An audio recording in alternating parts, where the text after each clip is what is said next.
friends, welcome back to my channel. If you're new here, remember to hit that subscribe button down below. So today I'm going to be talking about the Iliad of Homer, which was published sometime in the 8th century. There's a lot of talk about when it was actually published. Some say 12, some say 8, you know. Plus it was orally recorded before it was written down, so that complicates things.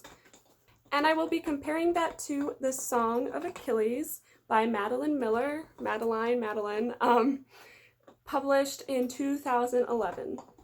So for some background, I first read the Iliad and then I read Song of Achilles. And when I started this one, I thought, oh, I'll start taking notes and write down like comparisons and see how the two differ in case I have anything I would like to say in a video.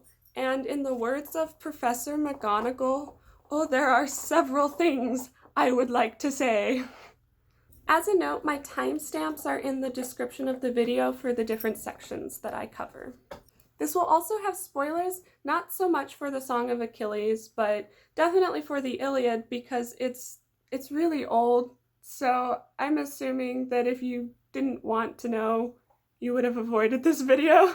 So for the general plot outline of the Iliad, it's 9 years into the war with Troy and the Greeks. So it starts off where King Agamemnon and Achilles get in this big argument.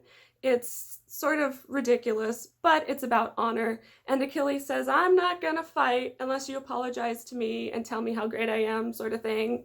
And that continues for a while, and Achilles makes some bad decisions, and it costs the Greeks a lot of lives. And eventually, Achilles' closest friend, Patroclus, says, yo, Achilles, like, this is totally messed up. And Patroclus goes into battle dressed as Achilles and ends up dying. Achilles gets super upset and kind of goes on a killing spree, kills the guy that killed Patroclus, and we end with the funeral of Hector, who is the one who kills our friend Pat. So it's really dramatic and insane. Now, the Song of Achilles is a little bit different. It is narrated by our friend Patroclus, and it starts where Patroclus is like born and then sort of continues more in the story when he ends up moving in with Achilles as a child. And then it continues through past Achilles' death and to the end of the war with Troy. The Iliad was more of a bird's eye view, like omniscient observer who just told how the different parties felt and acted. It even took the perspectives of some Trojans occasionally. Something I would like to make abundantly clear is that the Song of Achilles is not a retelling of the Iliad. It is not. So a bunch of the reviews state like, oh, this is so accurate. Oh my gosh, she did so much research. Oh my gosh, it's like word for word. And she did a lot of research. Miller is very smart, very well educated, but it's not a retelling. It is her narrative. It's her version of the story. You can't go in and just plop her version into the Iliad as if it's just coexisting. So there's a lot of details that are different, and she made them different intentionally. It is, however, more accurate than the movie Troy. I feel like I should just point that out. I'm going to start this section out by saying that the Iliad is one of my favorite books of all time currently. So it's satirical, it's tragic, it's dramatic, it's brilliant, it has great lines, and it's an amazing commentary that somehow has remained relevant for thousands of years. It's been argued about for thousands of years, and that is just amazing to me. I think that is so great. So for the Song of Achilles, I think Miller is a fabulous writer. Some say she's a little bit melodramatic, but I don't know. I kind of like her style of writing. I think it's nice. And she did a bunch of research, as I said before, and I like that she made Patroclus Mr. Doctor Man, because I think that kind of makes sense anyway. And I like that the main point of this is that she explicitly made Achilles and Patroclus boyfriends, not just close comrades, which has been a topic of debate since Plato. So she's not like the first one to do that or something. It's not some fangirl thing. It's actually a thing. In her book, she also has an analysis of what does it mean to be at war? What does it mean to be a hero? Like, the sort of philosophy of that, which I appreciate.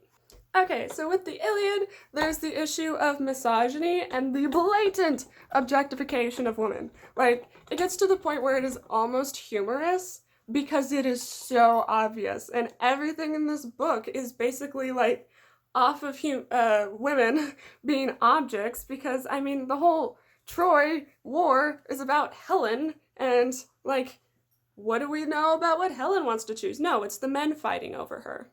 There's also the whole raiding and pillaging and graphic violence and all of that jazz, but you know, there's things that if you read it and in the time period it was written it was normal, that's a little bit different than reading something in current times and it being problematic when people knew better. So it's a little bit different when you critically analyze media of any sort. You have to be aware of the time period and aware of the context, and that changes your interpretation of it. Doesn't mean it's not problematic, but it should influence your view. So now it's the Song of Achilles' turn for problem points, and let me tell you, I had some problems. In fact, I actually turned this book around on my bookshelf after I read it for like 3 weeks because it upset me so much. My first draft of this video was 3,000 words. Now, there's a lot of nuances to the problems that I have, but I think one of the main things that upsets me is that she took this book to focus on Patroclus, because Patroclus didn't get enough focus, even though he's, like, monumentally important, and she made him weak.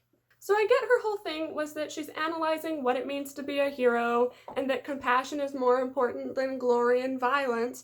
However, what she did is she made Patroclus younger than Achilles. She made him scrawnier. She made him, like, effeminate in some ways, which isn't an issue if that's how he was, but that's not how he was in the Iliad.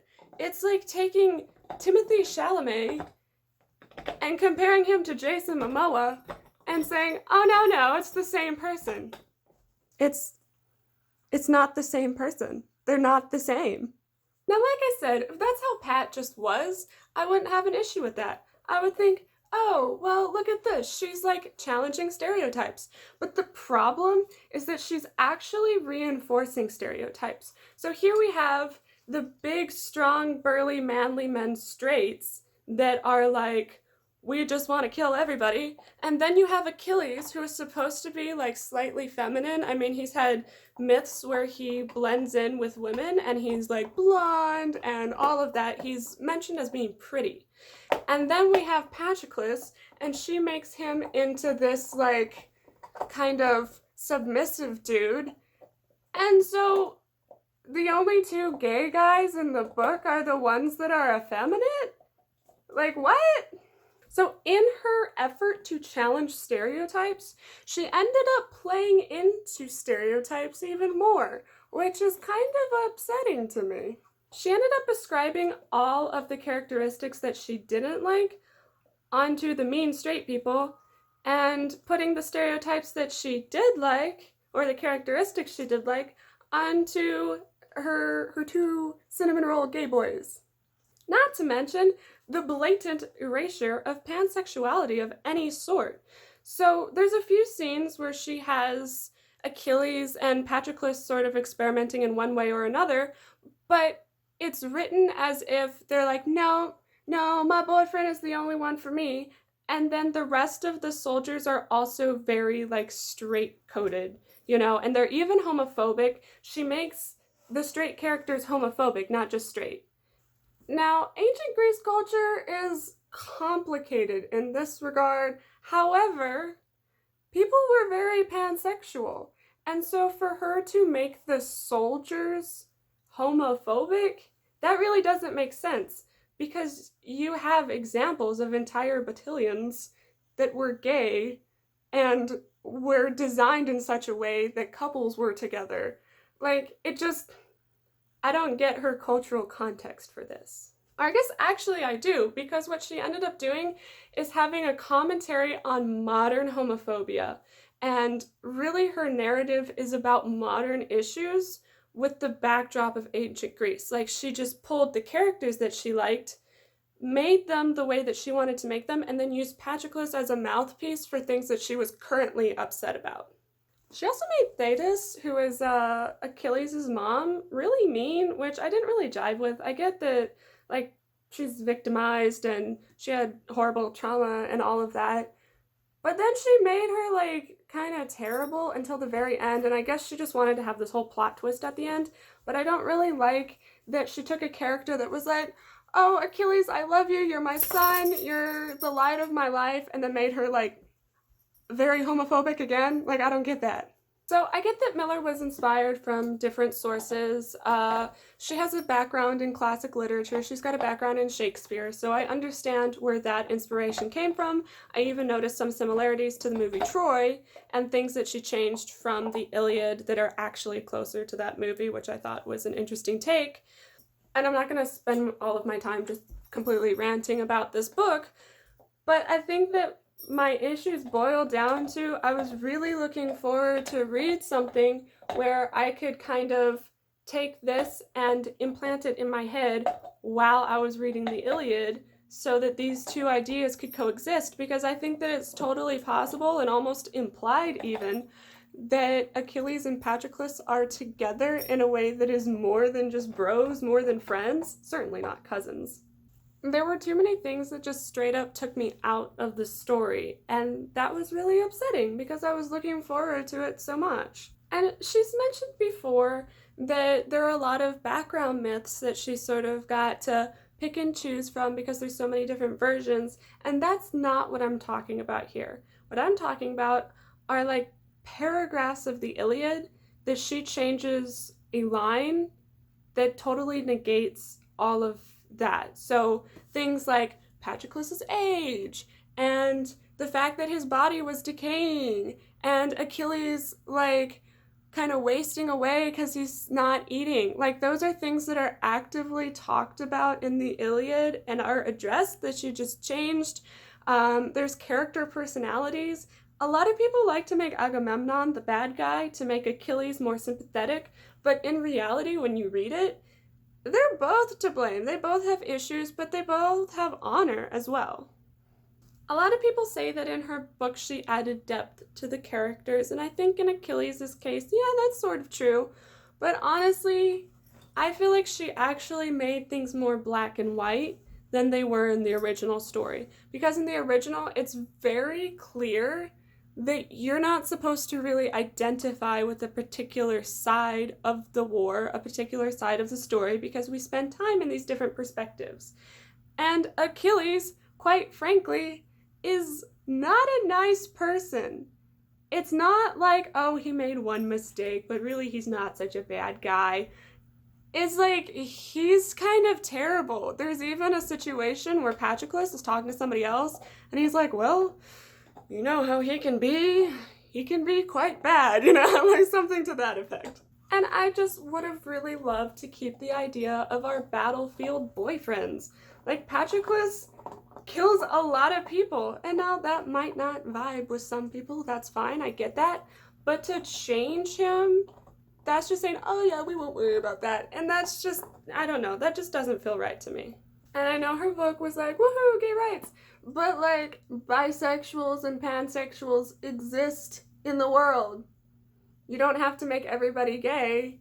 Like, bi people exist too, and there's so much bi erasure already. Like, why did she have to contribute to that? So I want to make it clear that, like, this was not some horrible, awful book.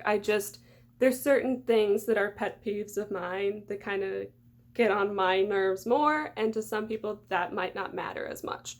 And when I go online, part of the thing that's contributing to this is that when I look up things related to the Iliad, what I get is instead a bunch of quotes and a bunch of fan art related to this book, which, like, good for her, that's great. But it's sort of annoying when they are things that are so different from the original, and people on Tumblr are viewing this as if it's like Word of God, the original work, and it is just not. And if you enjoy this more after you've read the Iliad, more power to you. That's totally fine. That's different from how I feel, but that's fine. But they're not the same. They are not the same. Not the same at all. So that's all I have to say. That was the tip of the iceberg of my thoughts on this, because like I said, I had 3,000 words to begin with. But if you liked this video, remember to give it a thumbs up, and please comment below, even if you disagreed. I just want to hear what people thought. I want to hear how people feel about the Iliad, how people feel about the Song of Achilles, because I know it's a heavily discussed topic. Remember to subscribe to my channel. I've been doing a lot of book reviews lately, so I'm going to read the Odyssey next. We'll see if I have enough thoughts to put that in a video, but I'll let you guys know. And you can comment down below if there's another book that you were wondering what I felt about it, or if you're wondering if I've read it or not. Alright, see you guys next time!